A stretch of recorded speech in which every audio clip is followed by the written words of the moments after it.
Welcome to Angel's Place. Do me the favor of liking this video, comment, share, and subscribe to my channel.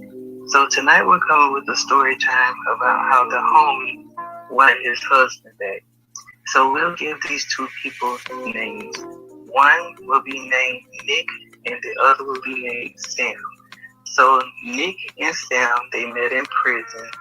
Both were doing time for selling drugs out on the streets. Both had like 5 to 10 years in prison.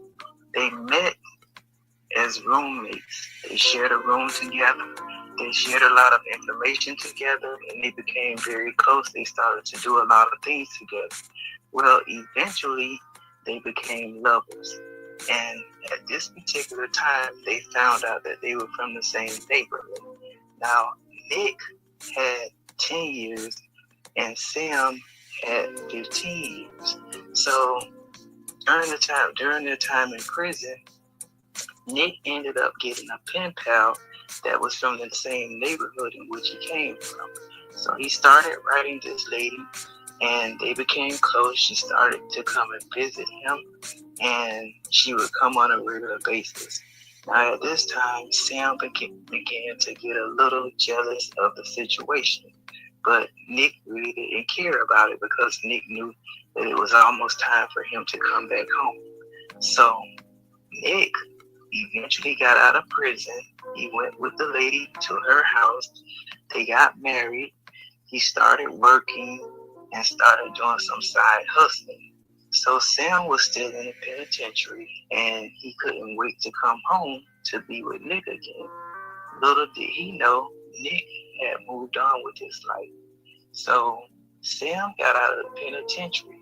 He went to their hometown and he started asking around if anyone had seen Nick and just told them that he wanted to do some business with them. So eventually Sam ended up getting Nick's phone number. So Sam went ahead and called Nick. Nick answered the phone. He didn't know that it was Sam.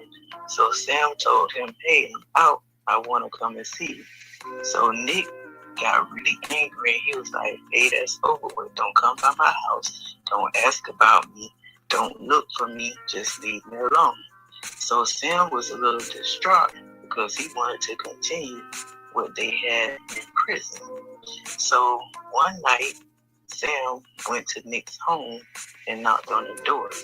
When Nick looked out the door and saw that it was Sam, he immediately stepped outside and he started telling him to leave. To leave. Don't come to my house. I don't want you here. Go ahead about your business. Leave me alone. This isn't that. I'm not with it. Leave me alone. Sam started to plead and beg that he still wanted to be with Nick. Nick was at this time, he was married, and Nick didn't want his wife to find out what was going on, so he cautioned Sam that he should leave. Sam left that night, but in Sam's head, it wasn't over with. He was going to keep giving it a shot. So Sam waited about a good 2 weeks later. He went back to Nick's house, found Nick outside, and walked up to him and approached him and was like, "Hey, what's up?" And Nick was like, "I thought I told you before, don't come back to my effing house. I told you don't come back to my effing house." So Nick went and got a knife. He ran back outside and him and Sam started fighting. Well, Nick ended up stabbing Sam to death. So Sam died and Nick went back to prison for the rest of his life. Thank you for tuning in to Angel's Place. Good night. Enjoy. Thank you.